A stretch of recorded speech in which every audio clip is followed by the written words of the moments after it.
Aprovecho de dar la bienvenida a quienes vean el video en YouTube. Y para ustedes, compañeros que están en las sombras viendo el video en YouTube, también esto es de exclusiva responsabilidad de los estudiantes el preocuparse por la entrega correcta, tanto en tiempo y en formato de sus evaluaciones.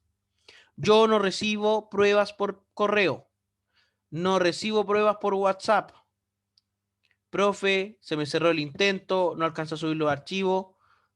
Qué pena, es su obligación, tiene 3 horas. La prueba está pensada para 90 minutos, hay 90 minutos extra que, que negoció la Federación de Estudiantes con la universidad, precisamente con el argumento de que esos 90 minutos extra, esa hora y media extra, es para preocuparse de los temas de formato. Por tanto, no hay excusas para el tema de formato. Si yo una pregunta no la veo, 0 puntos. Así de simple. Si no la veo porque usted no la subió a tiempo, es su responsabilidad. Si no la veo porque explotó el servidor en Bangladesh, no tengo cómo saberlo. Por tanto, yo reviso lo que veo. ¿Ya? Puede que suene muy duro, puede que suene muy pesado, me hago cargo de aquello. Pero por el correcto proceso de evaluación, hay que entender aquí que ocurren cosas extrañas en pandemia. Y quiero ser muy sincero con ustedes. A mí hay algo que me llama mucho la atención. No sé si ustedes lo han dicho, porque ustedes este primer semestre los conozco. Pero desde que estoy en pandemia, los estudiantes me han dicho siempre, profe, me cuesta mucho aprender en pandemia. Me cuesta mucho aprender con este sistema. Me está costando más que antes. Ergo, supongo, deduzco, que están aprendiendo menos. O que tienen que esforzarse más para aprender lo mismo de antes. Una de dos. Y sin embargo, las notas son mejores. Tú miras, la cantidad de reprobados en todos los cursos ha disminuido. El promedio de notas de los cursos todos han subido. Y ahí yo, caray, no soy un genio, ni mucho menos, pero tampoco hay que serlo para hacer la siguiente conexión. Les cuesta más aprender a mis estudiantes y sin embargo tienen mejores notas. ¿Qué están haciendo con las pruebas? ¿Cómo lo hacen entonces? Se aprenden menos pero tienen mejores notas. Usted no tiene que decírmelo, yo tampoco tengo que decírselo, pero algo pasa, ¿cierto? Un segundito.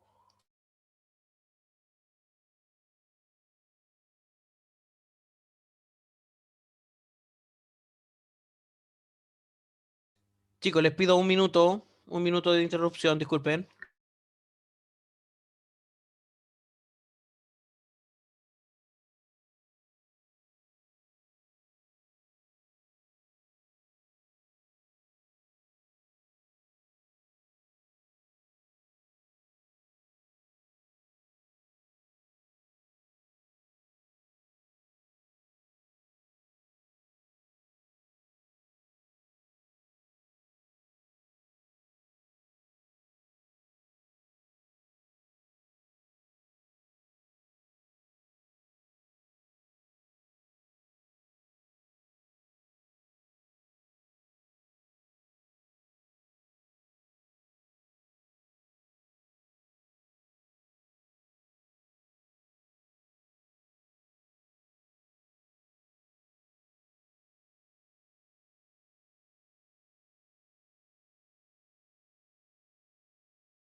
Hola, hola, disculpen chiquillos la interrupción. Hasta la unidad 3 dice Jessica, Amparo también dice recuerdo. Chiquillos, chiquillas, ¿no tomaron nota de eso? Capítulos 1, 2 y 3. ¿Ya? Y a esta altura ya deberían estar más o menos leídos por lo menos, porque contenidos son bien poquitos, por si acaso. Tú miras las hojas de materia, de teoría que hay en esos libros, muy poquito. Lo que es harto son ejercicios los que aparecen ahí. Pero yo supongo, y la verdad es que la experiencia me dice que supongo bien, al pensar que en general ese tipo de geometría no les cuesta a ustedes. Lo que les cuesta en general a los estudiantes de la carrera es las demostraciones mediante la axiomática. Ahí es donde les cuesta un poquito más. Ya, teniendo entonces esto definido, y teniendo también, chicos, las reglas del juego claras, ya no sé si alguien más había el libro de geometría, profe, le recuerdo que iba a demostrar que los números... y el de los números naturales, cantidad de elementos, ya. Sí, es una... A ver, es una demostración que yo creo que uno debe ver alguna vez en la vida, porque eh, ilustra bastante bien cómo se demuestra en general en matemática y cómo eh,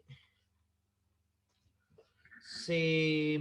A ver, ¿dónde tengo aquí? Chin, chin, chin. Sach 2021, geometría, para abrir después el apunte de la clase de hoy, que el apunte es 6. Mire, lo primero que uno tiene que recordar que dos conjuntos tienen la misma cantidad de elementos y puedo hacer una biyección entre ellos. Y mientras tanto voy a abrir a mi amigo GeoGebra. Entonces, uno dice, sean A y B conjuntos, diremos que tienen la misma cantidad de elementos, si y solo si existe f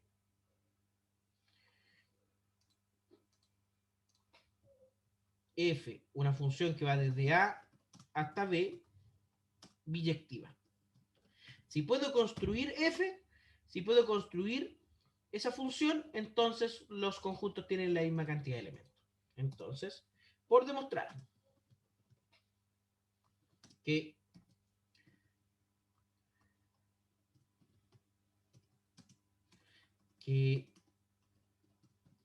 n y z tienen la misma cantidad de elementos. Sea f una función que va desde n a z, o sea, de los naturales a los enteros. ¿Sí? Hagamos zoom, zoom, zoom. Ahí sí.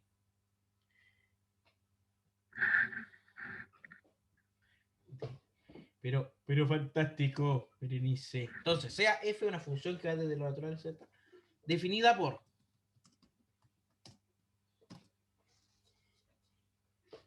f será una función definida a tramos. A ver si aquí tengo corchetes, función, límite, operador. Aquí en matriz me parece que tengo matrices vacías, matrices de identidad, me parece que matrices de corchetes, matrices dispersas, ¿no? No. Operadores, corchetes. Quiero buscar corchetes únicos. Eso quiero.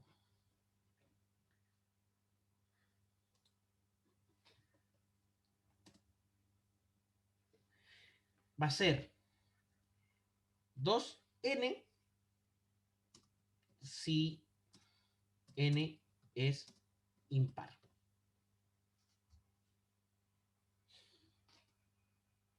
Perdón, a ver.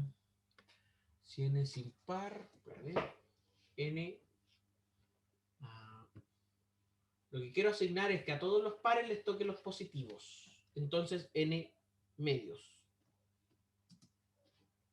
Y a los impares le toquen los negativos, menos n más 1 medios.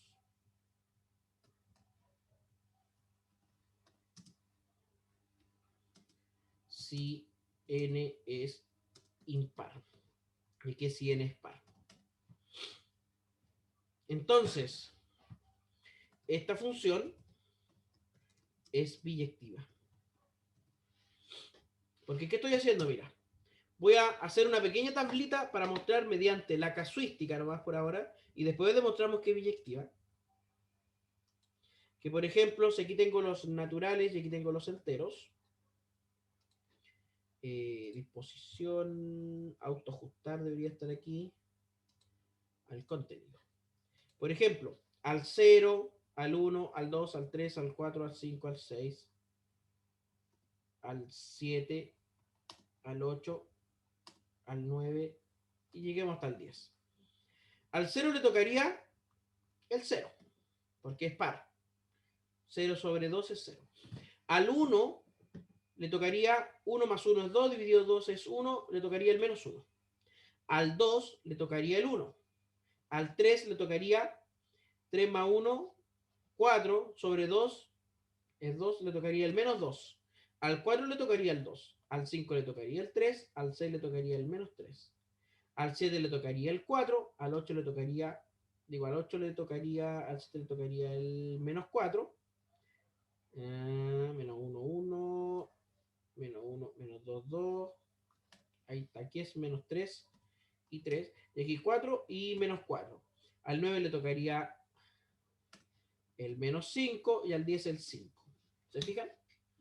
Entonces, cada número entero va a tener un único número, o sea, cada número natural va a tener un único número entero asignado.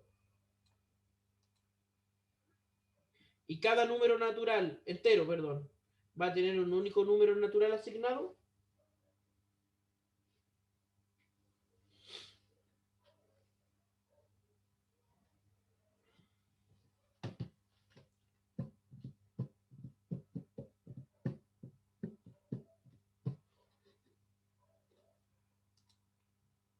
Claro, claro, Amparo, claro. Todos los naturales van a tener un único entero. Y todos los enteros van a tener un único natural. Por tanto, la función es biyectiva. Entonces,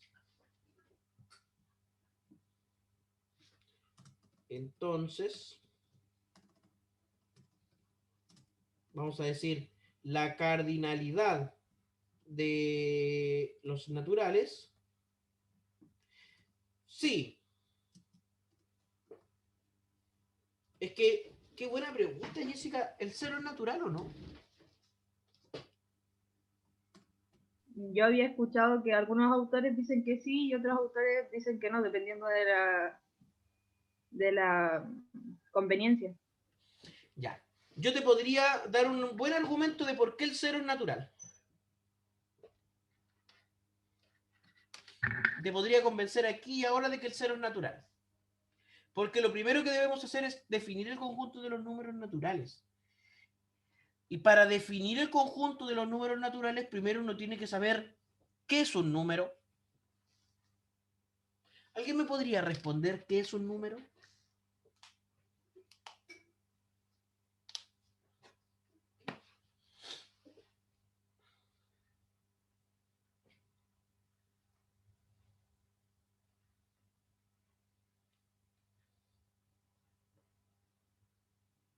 Un elemento con el que se puede contar. Yo puedo contar con piedritas y no necesito el concepto de número necesariamente para contar.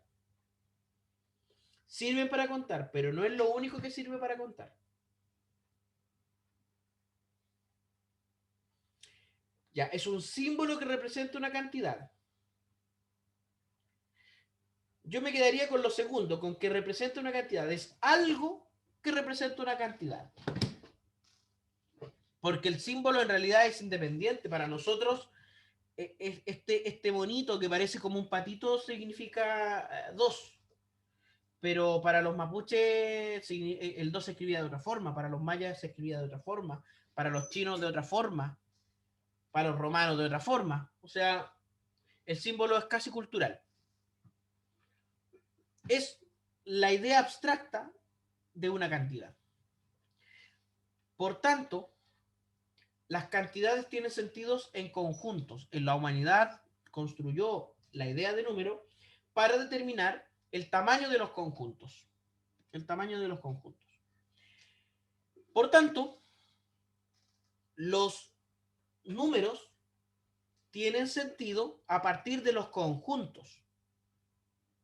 Entonces, todo conjunto tiene un número que representa la cantidad de elementos que tiene ese conjunto. ¿De acuerdo? Todo conjunto está asociado con un número que representa la cantidad de elementos que tiene ese conjunto, llamado cardinalidad. Entonces, si existe el conjunto, existe el número. Así que, ¿conocen este conjunto?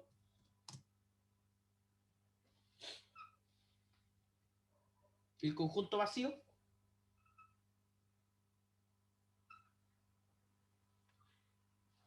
A ese le vamos a llamar 0. El conjunto vacío es el 0. Y le vamos a llamar 1 al conjunto que contiene al vacío. A ese le vamos a llamar 1. Y al 2, al conjunto que contiene al primer conjunto, es decir, al conjunto que contiene al conjunto vacío, mira. Además del conjunto vacío, le vamos a llamar 2. Entonces, se define un número de forma recursiva a partir de su antecesor. Entonces, un número. Si n es un número natural, si n es un número natural, se define n más 1, es decir, su sucesor, como n unido al conjunto que tiene a n. Ese es el sucesor de un número natural.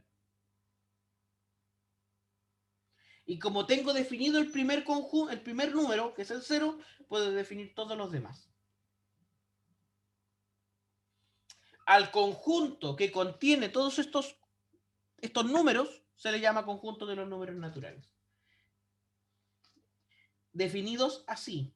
Entonces tú puedes definir el 0, de ahí en adelante todos los sucesores, y con los axiomas de Peano, no sé si les suena eso, axiomas de Peano, matemático italiano me parece. Tú puedes reconstruir todas las propiedades que tienen los números naturales. Sucesor, antecesor, suma, resta, multiplicación. A partir de la multiplicación, la división. A partir de la resta puedes definir los enteros. A partir de la división puedes definir los racionales. A partir de los racionales puedes definir los irracionales. Y a partir de ellos puedes definir los números reales.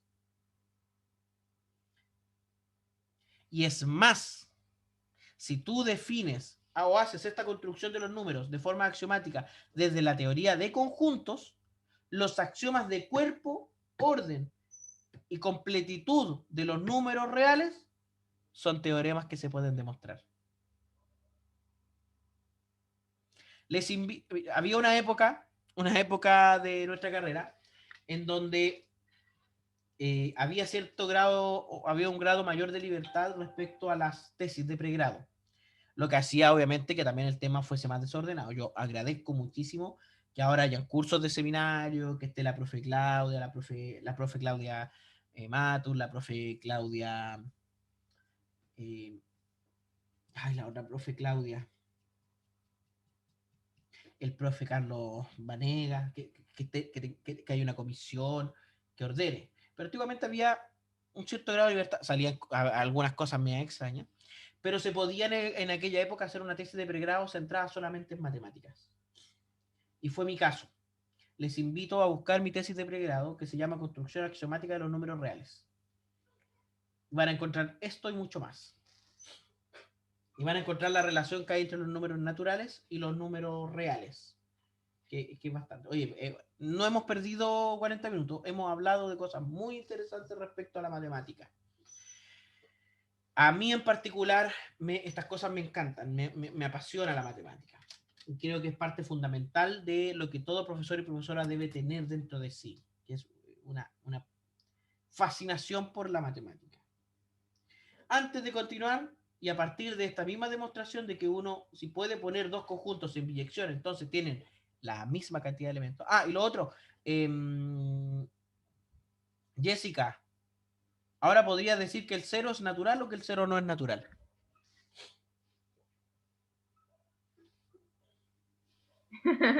Diría que es natural. Porque esta forma de definirlos es tan natural. Sí, tiene mucho sentido. Tiene mucho sentido. Y que fíjate, este conjunto tiene 0 elementos, este conjunto tiene un elemento, que es el conjunto vacío, y este tiene 2 elementos, que es el 1 y el 0. Entonces, por ejemplo, uno podría decir que el 5 es el conjunto que contiene al 0, al 1, al 2, al 3 y al 4.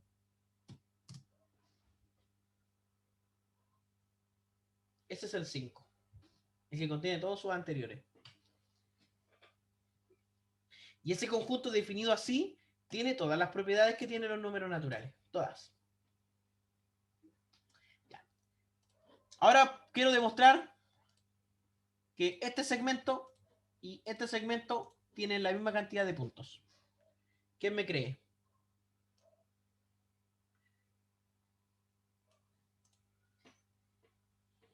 ¿Quién me cree que tienen la misma cantidad de puntos?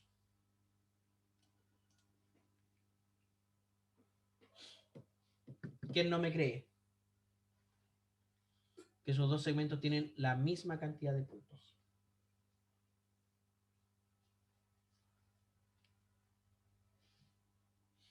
Yo no le creo. Mira, vamos a hacer lo siguiente. Vamos a hacer dos rectas. La recta que pasa por dos extremos y la recta que pasa por los otros dos extremos para definir este puntito. ¿Ya? Ahora estas rectas podemos prescindir de ellas, pero lo importante es este punto. Y vamos a construir un segmento que va desde aquí hasta cualquier punto de la segunda recta y con ella vamos a definir un puntito aquí. Este puntito lo vamos a pintar de verde. Entonces, fíjate, cada punto de este segmento está asociado con un único punto en el segmento más pequeño, ¿cierto? De este conjunto. Y cada punto de este conjunto, fíjate, está asociado con un único punto del otro segmento. Por tanto, hay una biyección entre ellos, que es esta, la que se hace mediante este segmento. Por tanto, tienen la misma cantidad de elementos.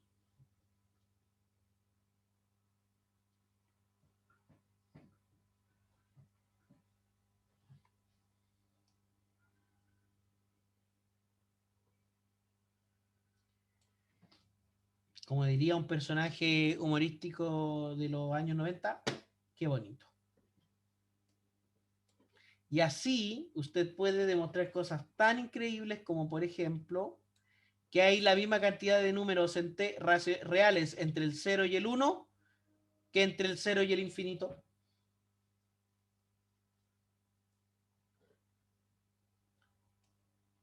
¿Sabía eso? ¿Y cómo lo Profe, hago? ¿Sí? ¿Perdón? ¿Sí? con eso podríamos concluir que no hay infinitos más grandes que otros. O sea, todos los infinitos son iguales. Qué buena pregunta. Pero lamento decirte que no. Porque el infinito de los reales es mayor que el infinito de los naturales. Esos dos, o sea, el infinito de los naturales, de los enteros y de los racionales es el mismo. La cardinalidad de esos tres conjuntos es la misma. Pero cuando tú le metes entre medio los irracionales, el asunto se te va a las pailas. Y son distintos. Y en términos de continuidad, que esa es la hipótesis del continuo. En términos de continuidad, sí, ahí, los infinitos continuos son todos iguales.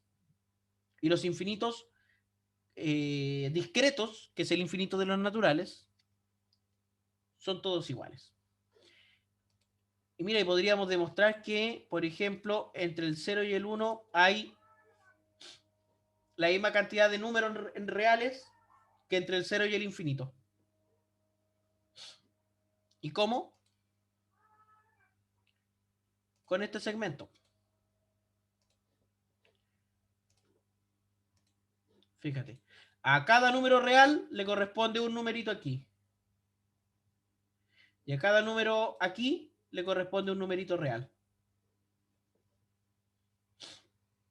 ¿Y a cuál le corresponde al 1? Bueno, al infinito. Pero por muy inclinado que esté acá, entonces hay la misma cantidad de números entre el 0 y el 1 que entre el 0 y el infinito.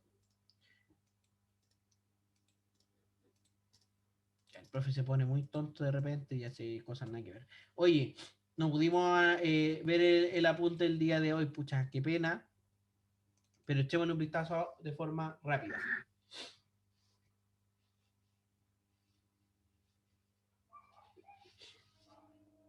En esa barrita azul que le pongo a los apuntes, a los videos en YouTube, le voy a poner el profe divagando matemáticamente. El apunte C es sobre elementos secundarios del triángulo. Y construcciones con regla y compás. Chicos, chicas, es muy importante esto porque hasta apunte 6 entra en la prueba. Entonces, hay que verlo, pero hoy día ya no vamos a alcanzar a verlo. Veamos hasta dónde lleguemos. Primero, elementos secundarios de la... ¿dónde está el pista? Panel de navegación, ya lo quiero ver. ¿Cuáles son los elementos secundarios? Las siguientes definiciones e imágenes fueron obtenidas textualmente del libro de geometría de la editorial Larrayan. Textualmente. Las alturas se llama altura al segmento que une un vértice perpendicularmente con el lado opuesto. Esa es la altura de un triángulo. Y esas medidas se denotan h sub a, h sub b y h sub c. O sea, la altura sobre a, la altura sobre b y la altura sobre c. Las tres alturas de un triángulo no necesariamente son iguales. ¿Ya? El punto de intersección de las alturas se llama ortocentro. Si el triángulo es acutángulo, las alturas se intersectan en su interior, como se muestra en la figura anterior. Si es rectángulo, las alturas se intersectan en el vértice del ángulo recto. Y si es obtusángulo, las prolongaciones de las alturas se intersectan en el exterior del triángulo. Esa es la altura. Las bisectrices. Se llama bisectriz al segmento que une un vértice con su lado opuesto, bisecando el ángulo correspondiente. O sea, divide al ángulo en dos partes iguales. Sus medidas se denotan generalmente por B sub A, B sub B y B sub C. El punto donde convergen las tres bisectrices se llama incentro. Mira, aquí la palabra ortocentro viene de orto, que significa recto, ángulo recto. Incentro. Y el incentro es el centro de la circunferencia inscrita en el triángulo. Después veremos cómo escribir una circunferencia en un triángulo. La intersección de las bisectrices de dos ángulos exteriores es el centro de la circunferencia inscrita, es decir, que está inscrita por fuera, tangente al lado del triángulo común, a ambos ángulos exteriores y las prolongaciones de los otros dos lados del triángulo. Tercero, la transversal de gravedad. Se llama transversal de gravedad o mediana al segmento que une un vértice con el punto medio del lado opuesto. Sus medidas se denotan, bueno, por la transversal A, B y C. G, el punto donde convergen las tres transversales de gravedad, se llama centro de gravedad. ¿Ya? Además ocurre que la transversal, el centro de gravedad divide a las transversales de gravedad en razón de 2 es a 1.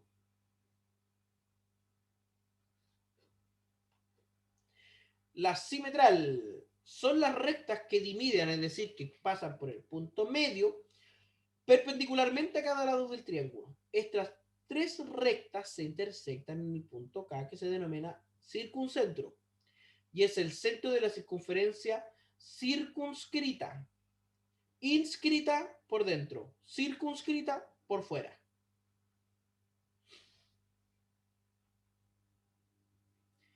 Y el teorema 29 dice que en un triángulo equilátero la transversal de gravedad, la bisextil, la simetral y la altura coinciden. Demostración, obviamente, ejercicio. Respecto a las construcciones con regla y compás, y aquí le voy a solicitar a la Nancy que igual vea un par de ejercicios sobre construcciones con regla y compás. Y mañana, en el taller, también vamos a ver construcciones con regla y compás, junto con el taller, o sea, al mismo tiempo. Debemos considerar que cuando nos referimos a la regla y al compás estamos hablando de solamente tres posibilidades. ¿Qué nos permite la regla y el compás? Nos permite construir segmentos rectilíneos con la regla, y estamos hablando de una regla que no está graduada, simplemente algo que nos permita construir segmentos rectilíneos. Segundo, es posible conservar distancias o trasladar distancias, y eso se hace con el compás. Y tercero, dibujar circunferencias o arcos de circunferencias con el compás. Solamente esas tres cosas. En términos de nuestro estudio, consideremos que una construcción debe tener tres elementos. Una construcción con regla y compás. O sea, cuando yo le diga, construye con regla y compás tal cosa, usted tiene que presentar tres productos. El primero son los pasos de la construcción, es decir, una guía que a mí me permita, sin mirar lo que usted hizo, simplemente leyendo esos pasos, hacer la misma construcción. Segundo, la figura que se construye. Y tercero, una demostración de que aquello que usted construyó es aquello que se pidió construir. Si se pide construir un triángulo equilátero, usted tiene que demostrar que ese triángulo es equilátero. ¿Y cómo se demuestra que un triángulo es equilátero? Bueno, mostrando que los tres lados tienen la misma longitud. Es decir, si construyo, por ejemplo, un triángulo isósceles, debo demostrar que lo es. En este punto podemos agregar como argumento la construcción. Por ejemplo, mira, el triángulo equilátero. Aquí tengo la construcción. Lo primero que hago es trazar el segmento AB. Se traza un segmento AB. Segundo, la circunferencia de centro A y radio la longitud de AB. Es decir, en A pongo el centro de una circunferencia y trazo esa circunferencia. ¿Qué obtengo? Todos los puntos sobre esta circunferencia tienen la misma distancia hacia A que B, miden la longitud de AB. Segundo, la circunferencia de centro B y radio la longitud de AB. ¿Qué obtengo aquí? Todos estos puntos están a la misma distancia de B respecto a A. Tercero, defino el punto C como la intersección de las circunferencias construidas en el punto 3 y el punto 2. Aquí. Y digo que ABC es un triángulo equilátero. Yo sé que C está a la misma distancia de A y de B. Demostración, mira. AB es congruente con AC y eso es por construcción. ¿Ya? Se fue construido, todos los puntos que están aquí son congruentes, los segmentos. Luego, AB congruente con BC también por construcción. Así que ABC es equilátero. Cada vez que usted haga una construcción con regla y compás, estos tres elementos. Pasos de la construcción, demostración de la construcción y la figura. Y podemos agregar como argumento que algo es así porque lo construimos así. ¿Ya? Así que se proponen los siguientes ejercicios. El triángulo isósceles, el punto medio, la perpendicular desde un punto exterior a una recta, la perpendicular desde un punto interior a una recta y la simetral. Aquí, bueno, la suma de segmentos y la recta de segmentos. No sé, no los puse esos ejemplos. ¿Por qué no los puse? No lo sé. Pero el día de mañana vamos a hacer por lo menos uno, dos o tres de estos en el taller de GeoGebra. ¿De acuerdo? Chicos, chicas, hoy día hemos hablado de cosas muy interesantes, de cosas muy lindas que tiene la matemática, entre ellas que hay cosas que son anti-intuitivas, es decir, que van al contrario de lo que nuestra intuición nos dice. Por ejemplo, de que conjuntos que debiesen tener distinta cantidad de elementos, en realidad tienen la misma cantidad de elementos. O que entre el 0 y el 1 hay la misma cantidad de números reales que entre el 0 y el infinito positivo. Y es más, entre el 0 y el 1 hay la misma cantidad de números reales que todos los reales.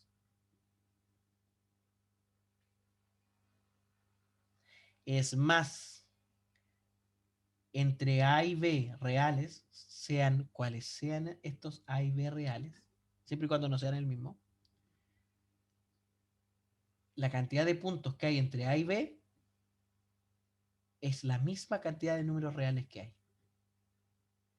O sea, el conjunto de los números reales demuestra lo que acaba de decir. Ya. Defino un par de números cualquiera aquí y defino ese segmento, ¿cierto? De hecho, es más, vamos a poner este segmento bien gordito ahí. Era bromita, pero ya. Y luego defino su punto medio. Voy a definir su punto medio. Ya. Lo que voy a hacer es trasladar este punto, este segmento, lo voy a trasladar al 0. Aquí. Y lo voy a poner ahí. Entonces lo que obtengo es otro segmento que tiene la misma, que tiene la misma longitud que este. Que sería este, ¿cierto? ¿Qué estoy logrando con esto? Mira, yo puedo mover este segmento, mover estos puntitos, y voy a tener siempre este segmento aquí. Este no sé dónde salió. No, no tenía que borrarlo. ¿Ya? ¿Por qué? Ah, porque esto está. No. Compás. Tin, tin, tin, tin, tin. Y aquí en el. Ah, pero antes voy a marcar el 0,0. Mira, vista. Vara de entrada. 0,0. Voy a poner la vista algebraica para ayudarme un poquito. Ya. Entonces, ahora sí. La instancia aquí. Ahora sí. Ahora sí, este segmento tiene la misma cantidad de puntos que ese de ahí. ¿Ya? Luego, la perpendicular aquí, en el 1, y aquí la perpendicular en el menos 1. En el menos 1 me va a definir, bueno, la otra perpendicular aquí, por aquí, y la otra perpendicular aquí, mira. Voy a definir este puntito y este puntito. Y ahora puedo sacar estas perpendiculares.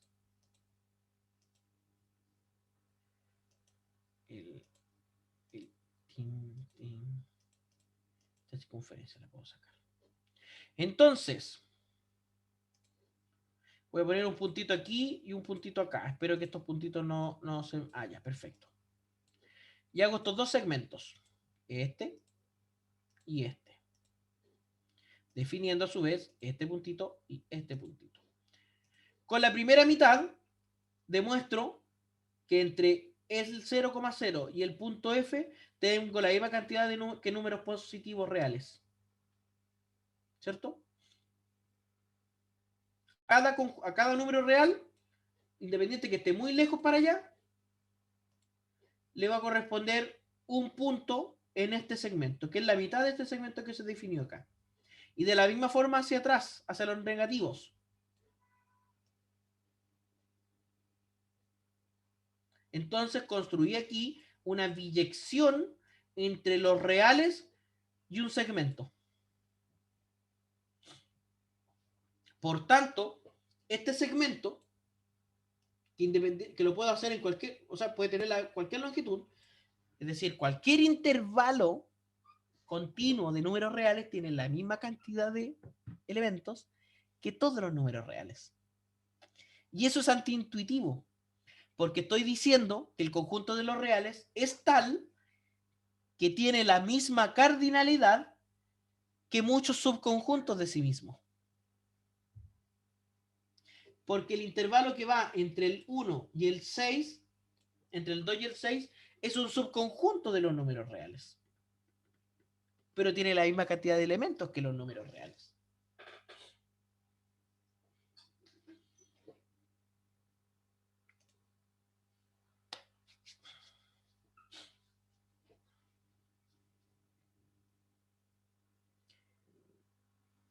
Dicho eso, que, ojo, no entra en la prueba, el tema de los números reales, pero hay que decirlo en algún momento, uno tiene que decir estas cosas, porque eso, no, bueno, yo no estudié literatura, no estudié física, no estudié biología, no estudié historia, pero supongo que esas ramas deben tener cosas muy fascinantes. Pero yo me sigo quedando con la matemática. Me fascina la historia y la astronomía, pero me sigo quedando con la matemática. Chicos, cuídense, pórtense bien, acuéstense temprano, háganle caso a la mamá, háganle caso al papá. No salgan si no es necesario. Nos vemos mañana. Un abrazo.